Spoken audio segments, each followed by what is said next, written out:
नमस्कार बच्चों। केंद्रीय विद्यालय संगठन आगरा संभाग के अंतर्गत केंद्रीय विद्यालय वायुसेना स्थल चांदीनगर की ओर से मैं नरेश कुमार प्राथमिक शिक्षक आपके समक्ष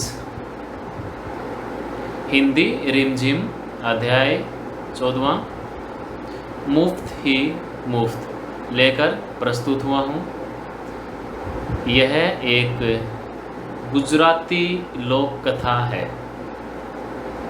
तो इस अध्याय में हम पढ़ेंगे एक ऐसे व्यक्ति के बारे में जिसका नाम भिक्खू भाई होता है। वह बहुत ही कंजूस होता है और एक दिन उसका मन नारियल खाने को करता है। तो वह नारियल खाने के लिए कहाँ कहाँ जाता है, इस अध्याय में हम पढ़ेंगे। और इस कहानी की लेखिका हैं ममता पंड्या जी। तो इसके कौशल होंगे पठन और श्रवण। लक्षित अधिगम बिंदु, परिवार, मित्र, शिक्षक की भाषा सुनकर समझने की योग्यता, दूसरों के साथ वार्तालाप तथा प्रतिक्रिया करने की योग्यता, लिखित सामग्री को ध्वनियों और मात्राओं की शुद्धता के साथ पढ़ना। तो चलिए शुरू करते हैं। मुफ्त ही मुफ्त, और यह एक गुजराती लोक कथा है। एक दिन भिक्खू भाई का मन नारियल खाने का हुआ, ताज़ा मुलायम कसा हुआ शक्कर के साथ।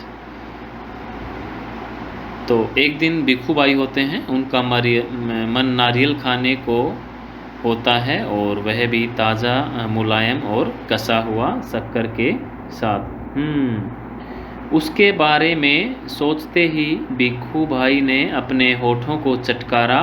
वाह, क्या मीठा सा स्वाद होगा। लेकिन एक छोटी सी समस्या थी, घर में तो एक भी नारियल नहीं था। ओहो, अब मुझे बाजार जाना पड़ेगा, उन्होंने अपनी पत्नी लाभूबेन से कहा। तो भिक्खू भाई का मन नारियल खाने को हुआ था, लेकिन घर में नारियल न होने के कारण उन्होंने सोचा, ओहो, अब तो मुझे बाजार जाना पड़ेगा। और जो भिक्खू भाई थे, उनकी पत्नी का नाम लाभूबेन था। लाभूबेन अपने कंधे उचकाकर बोली, खाना है तो जाना है। एक समस्या और थी। भिक्खू भाई ने कहा, पैसे खर्च करने पड़ेंगे। लाभूबेन बोली, हाँ, पैसे तो खर्च करने पड़ेंगे। अब तक तो तुम्हें पता लग गया होगा कि भिक्खू भाई ज़रा कंजूस थे। तो कंजूस क्या होता है बच्चों?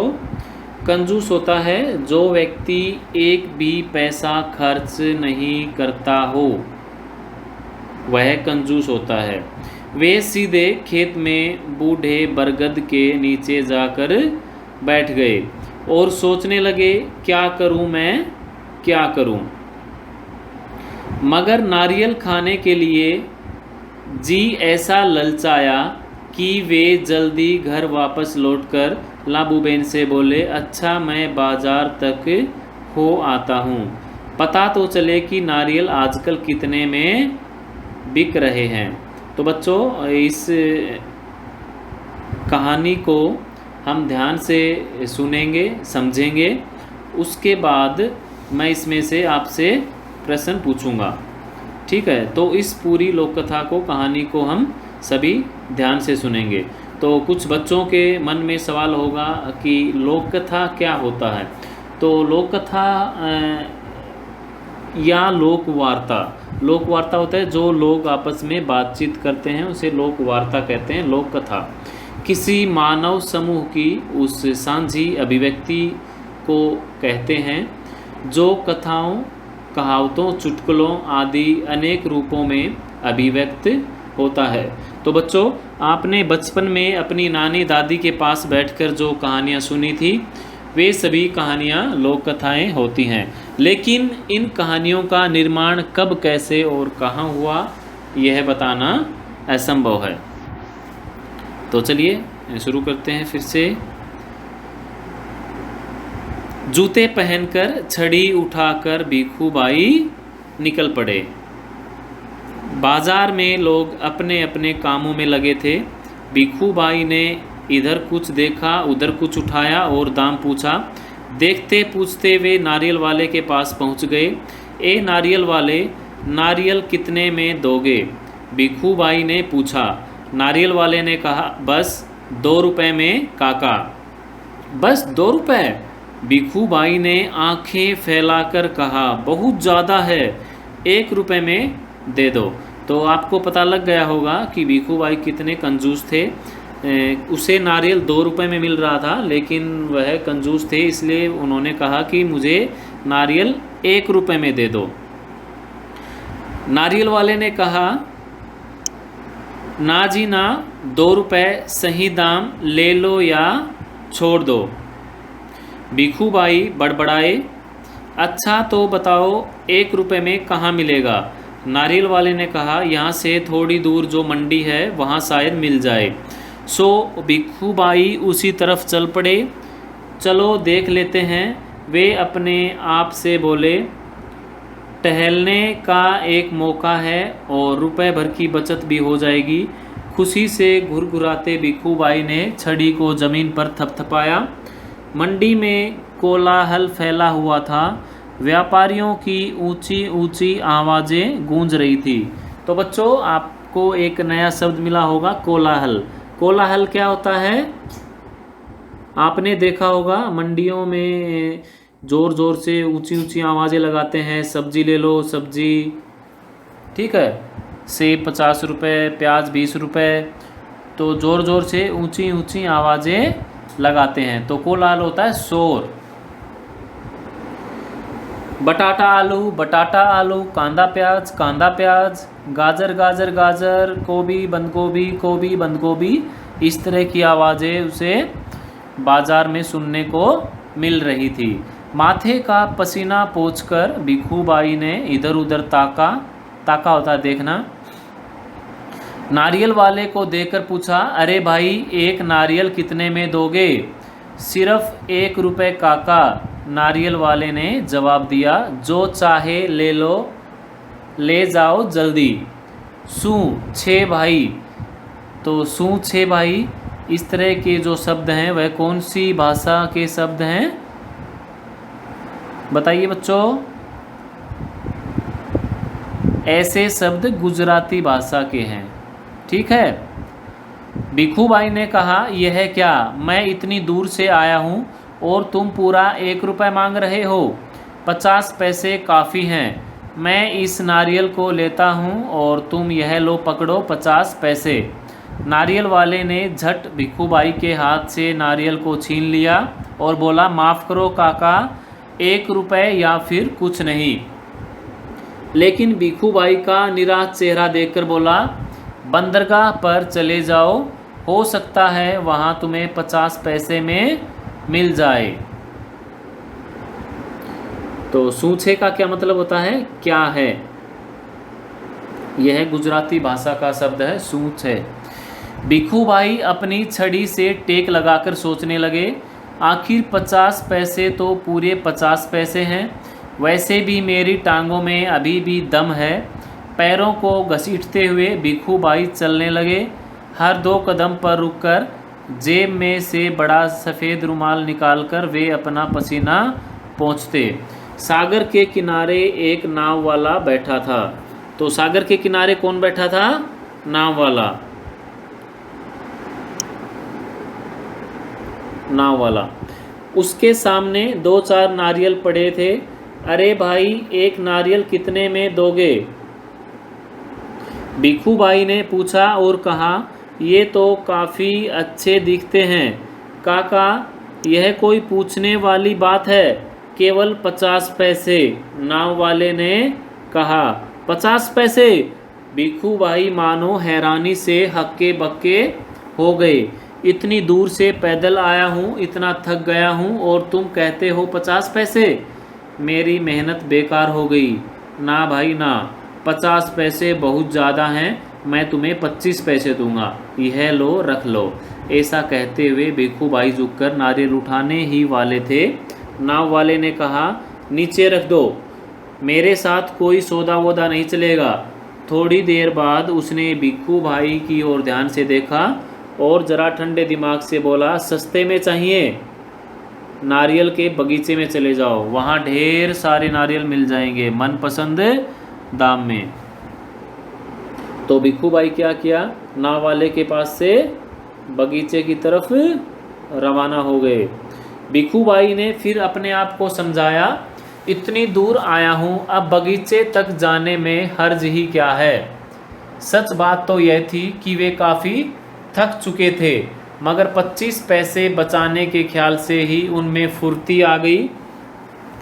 भिखू भाई ने सोचा, 2 गुना ज़्यादा चलना पड़ेगा, पर 4 आने बच भी तो जाएंगे, और फिर कोई चीज़ मुफ्त में कहाँ मिलती है। भिखू भाई नारियल के बगीचे में पहुँच गए। वहाँ के माली को देखकर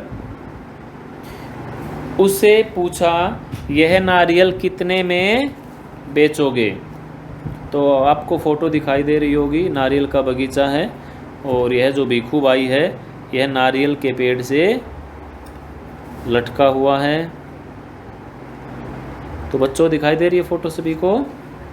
ठीक है। तो उन्होंने माली से पूछा कि आप नारियल कितने में दोगे।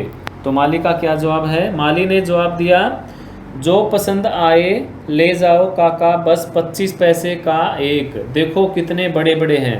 तो माली ने कहा कि काका 25 पैसे में एक है, जो मर्जी आपको पसंद है ले जाओ। ए भगवान, 25 पैसे!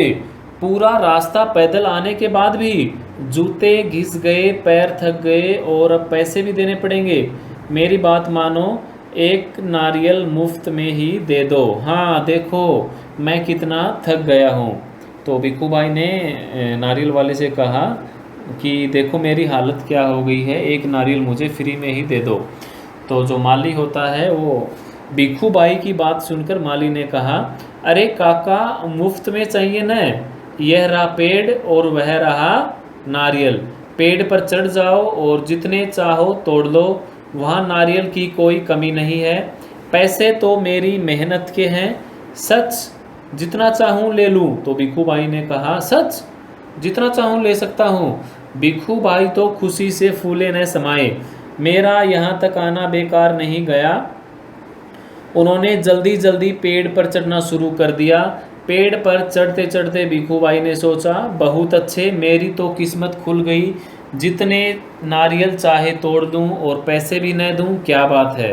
भिखू भाई ऊपर पहुंच गए, फिर वे टहनी और तने के बीच आराम से बैठ गए, दोनों हाथों को आगे बढ़ाने लगे, जैसे सबसे बड़े नारियल को तोड़ने के लिए जक, और भिखू भाई का पैर फिसल गया। भिखू भाई ने एकदम से नारियल को पकड़ लिया, उनके दोनों पैर हवा में झूलते रह गए। ओ माँ, अब मैं क्या करूं? और क्या किया?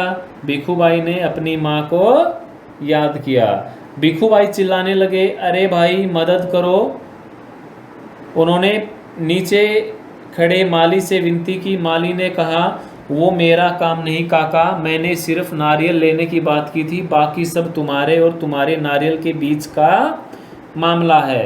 पैसे नहीं, खरीदना नहीं, बेचना नहीं और मदद भी नहीं, सब कुछ मुफ्त। तभी ऊंट पर सवार एक आदमी वहाँ से गुजरा। अरे ओ, भिखू भाई जोर जोर से बुलाने लगे, ओ ऊंट वाले, मेरे पैर वापस पेड़ पर टिका दो न, बड़ी मेहरबानी होगी।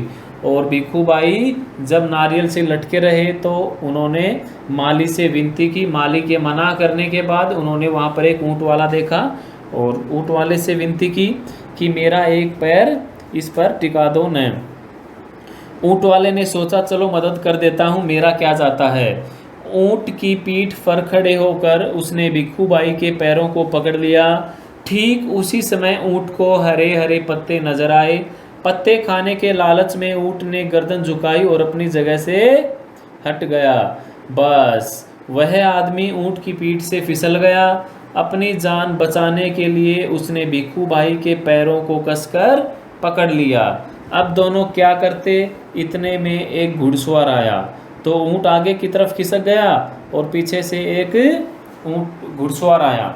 अरे सांभलो छो, पेड़ से लटके दोनों पुकारने लगे, सुनो भाई, कोई बचाओ बचाओ। घुड़सवार को देखकर भिखू भाई ने दुहाई दी, ओ मेरे भाई, मुझे पेड़ पर वापस पहुंचा दो। हम 1 मिनट भी नहीं लगेगा, मैं घोड़े की पीठ पर चढ़कर इनकी मदद कर देता हूँ। यह सोचकर घुड़सवार घोड़े पर उठ खड़ा हुआ। लेकिन कौन कहता है कि घोड़ा ऊँट से बेहतर है। हरी हरी घास दिखाई देने पर तो दोनों एक जैसे ही हैं। घास के चक्कर में घोड़ा जरा आगे बढ़ा और छोड़ चला अपने मालिक को ऊँट वाले के पैरों से लटकते हुए। 1 2 और अब तीनों के तीनों झूलते रहे नारियल के पेड़ से। काका काका, कस के पकड़े रहना। हाँ, घुड़सवार ने पसीना पसीना होते हुए कहा, जब तक कोई बचाने वाला न आए कहीं छोड़ न देना। मैं आपको 100 रुपये दूंगा। काका काका, अब ऊँट वाले की बारी थी। मैं आपको 200 रुपये दूंगा, लेकिन नारियल को छोड़ना नहीं। 100 और 200, बाप रे बाप, 300 रुपये। और भिखू भाई का सिर चकरा गया। इतना सारा पैसा! खुशी से उन्होंने अपनी दोनों बाहों को फैलाया और नारियल गया हाथ से छूट और धड़ाम से तीनों जमीन पर गिरे। घुड़सवार, ऊँट वाला और भिखू भाई। भिखू भाई अपने आप को संभाल ही रहे थे कि एक बहुत बड़ा नारियल उनके सिर पर आ फूटा, बिल्कुल मुफ्त। मुफ्त होता है बिल्कुल फ्री में। और इनकी जो लेखिका हैं वो हैं ममता पंड्या और इनका अनुवाद किया है संध्या राव ने। तो बच्चों, उम्मीद करता हूँ आपको यह कहानी अच्छी लगी होगी, यह लोक कथा आपको पसंद आई होगी और अच्छे से समझ में भी आई होगी कि जो भिखू भाई है वह कितना कंजूस होता है और नारियल खाने के लिए कहाँ कहाँ जाता है। धन्यवाद।